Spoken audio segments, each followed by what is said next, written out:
Right, నమస్తే, welcome to YoYo TV. Congress party అదేవిధంగా BRS party మధ్య సవాళ్ళ వారు నడుస్తూ ఉంది. ఏదైతే రుణమాఫీ విషయంలో చూసుకోవచ్చు, రైతుల విషయంలో చూసుకోవచ్చు, అదేవిధంగా నిరుద్యోగుల 2 లక్షల ఉద్యోగాల విషయంలో చూసుకోవచ్చు.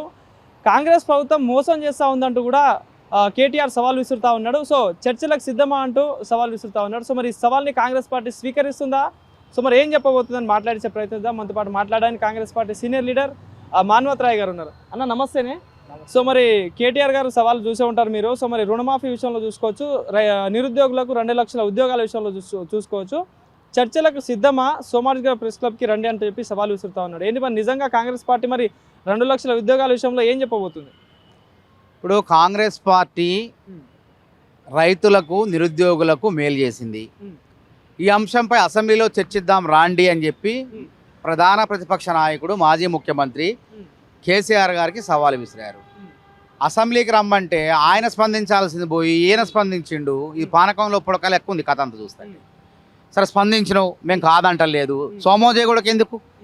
మీ నాయన తీసుకొని అసెంబ్లీకి రా. రేవంత్ రెడ్డి గారు విసిరిన సవాల్ అది. సోమాజిగూడ ప్రెస్ క్లబ్కి వస్తా అని చెప్పలే.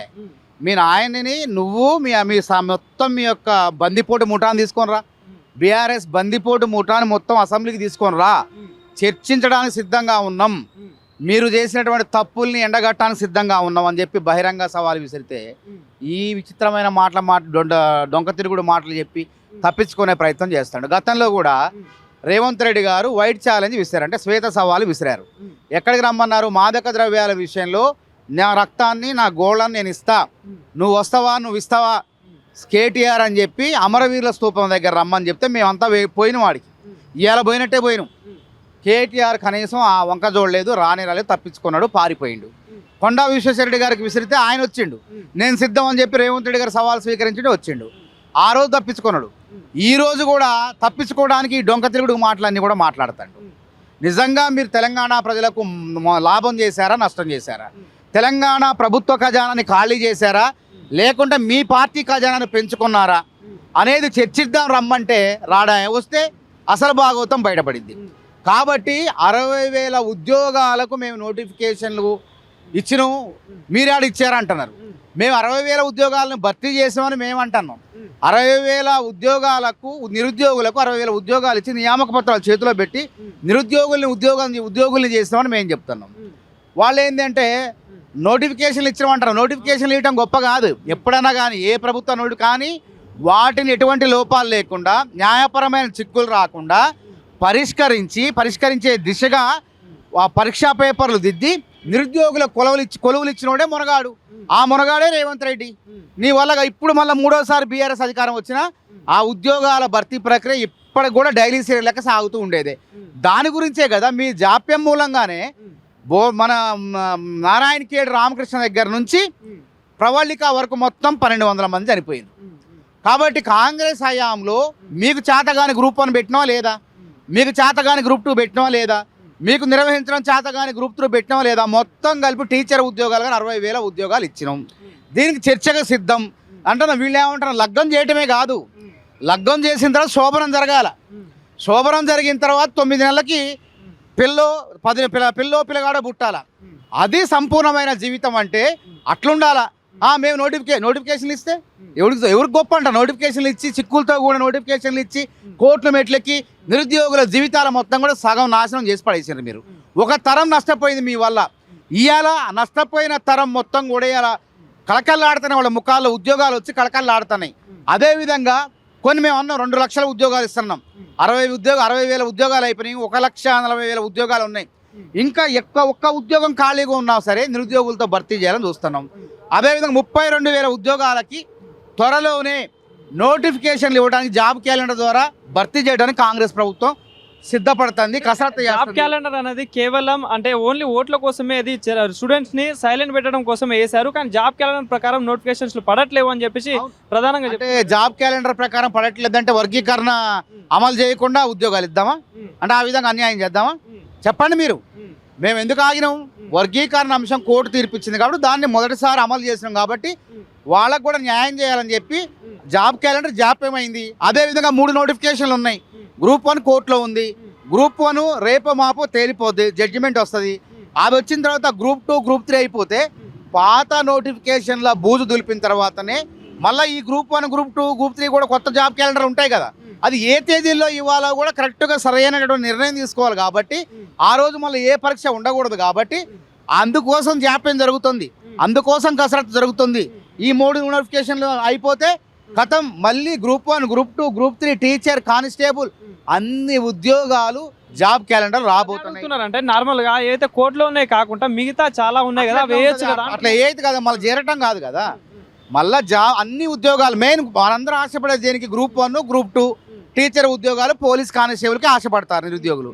కాబట్టి నిరుద్యోగులారా సంయమనం పాటించండి. కొత్త ఉద్యోగాలు, ఎక్కువ ఉద్యోగాల భర్తీకి కసరత్తు చేస్తాం, కానీ 32,000 అంటున్నాం, అంతకన్నా ఎక్కువ కూడా రావచ్చు. జీపీఓ లాంటి ఉద్యోగాలను కూడా మీతో భర్తీ చేయాలని చెప్పి మేము ప్రభుత్వంతో వినతి పత్రాలు ఇచ్చి మాట్లాడుతున్నాం. కాబట్టి దయచేసి సంయమనం పాటించండి. మీరు ఆగస్టు మొదటి వారం లోపు తీపి కబురు వింటారు, శుభవార్త వింటారు. దయచేసి ఊగుబట్టండి, వాళ్ళ మాటలు వీళ్ళ మాటలు విని ఆగం కాకండి. నిరుద్యోగులను ఎవరైనా రాంగ్ డైరెక్షన్ పట్టిస్తున్నారు. కొంతమంది కామన్ గా నిరుద్యోగులు ఆ ఉచ్చులో పడట్ల, కొద్ది మంది దాన్ని హడావుడి చేస్తున్నారు. మొన్న ఎవడో తలకమాసినోడు పిలిపిస్తే ఎవడన్నా వచ్చిండా, పుస్తకాలు పట్టుకొని నిజమైన నిరుద్యోగి పుస్తకాలు పట్టుకొని లైబ్రరీలో చదువుతున్నారు. ఆ ముట్టళ్ళని కేసులు పాలయ్యి రేపొద్దున ఉద్యోగాలు వస్తే ఈ కేసుల వల్ల ఉద్యోగాలు నష్టం రాకుండా నష్టపోతామని నిరుద్యోగులు చాలా చైతన్యవంతంగా ఉన్నారు. కాబట్టి అట్లాంటి వాళ్ళు ఎవడో అడేగాడో బుడేగాడో ఎవడో ఒకటి పిలుపులు ఇస్తారు, మాట్లాడతారు, దాన్ని పట్టించుకోవాల్సిన అవసరం లేదు.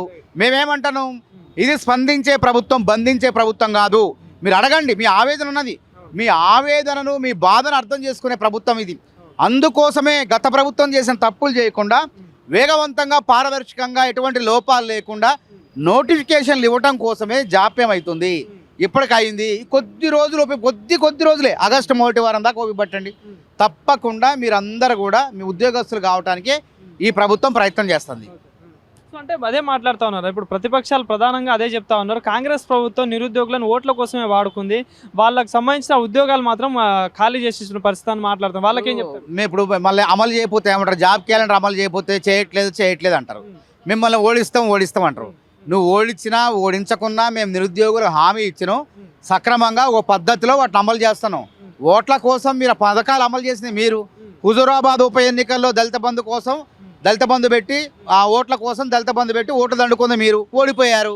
అదేవిధంగా ఎన్నికలు ఎప్పుడు వచ్చినా సరే ఉప ఎన్నిక వచ్చిన రైతుల ఖాతాలో టక్కన మీరు డబ్బులు వేసేది, ఆ విధంగా గెలుపొందేది. కాబట్టి అట్లా మీరు చేశారని మాకు అవసరం లేదు. మేము ఇచ్చిన వాగ్దానాలని నెరవేర్చుకుంటూ ముందుకు పోతున్నాం. నిరుద్యోగులారా రాష్ట్ర ప్రభుత్వంలో ఉద్యోగాలకు ప్రిపేర్ కాండి. అంతేకాకుండా కేంద్రంలో కూడా ఇప్పుడు 16 లక్షల ఉద్యోగాలు ఖాళీగా ఉన్నాయి. 16 లక్షల ఉద్యోగాలు వివిధ ఎస్ఎస్సి, బిఎస్ఆర్బి, ఆర్ఆర్బి, తర్వాత సివిల్, ఇటు అన్ని ఉద్యోగాలు ఖాళీగా ఉన్నాయి. వాటిపైన కూడా దృష్టి పెట్టండి. ఒకవేళ ఉద్యోగాలు రాని వాళ్ళకు కూడా రాష్ట్ర ప్రభుత్వం రాజు యువ వికాసం పేరుతో త్వరలో వాళ్ళని ఆదుకోబోతుంది. వాళ్ళ కాళ్లపై వాళ్ళని ఇచ్చునే విధంగా ₹1,00,000, 50,000, 2 లక్షల వరకు ఆర్థిక సాయం చేసే కార్యక్రమం కూడా త్వరలో ప్రారంభం కాబోతుంది. సంయమనంతో ఉండండి దయచేసి. మొన్న సివిల్ సర్వీసు పాస్ అయిన వాళ్ళు 140 మందికి, ప్రిలిమ్స్ పాస్ అయితే 140 మందికి ₹1,00,000 చొప్పున రేవంత్ రెడ్డి గారు కాంగ్రెస్ ప్రభుత్వం సాయం చేసింది. అందులో 7 మందికి ఇలా సివిల్ సర్వీస్కి ఎంపిక అవ్వడం జరిగింది. కాబట్టి మీ ఉన్నతి కోసం కాంగ్రెస్ ప్రభుత్వం ప్రయత్నం చేస్తుంది. మీకు 2 లక్షల ఉద్యోగాలే ఉన్నాయి, 30 లక్షల మంది నిరుద్యోగులు ఉన్నారు. కాబట్టి సాంప్రదాయ చదువులే కాకుండా రియల్ నైపుణ్య విద్యను, అంటే స్కిల్ యూనివర్సిటీని పెట్టింది. కాబట్టి 3 నెలలకి 6 నెలలకి కోర్సులు పడుతున్నాయి. ఆ కోర్సుల్లో కూడా చేరి మీరు మీ యొక్క నైపుణ్యాలను పెంచుకొని ప్రపంచ స్థాయి అవకాశాలు పొందాల్సిందిగా మేము కోరుతున్నాం. Thank you. Okay, right.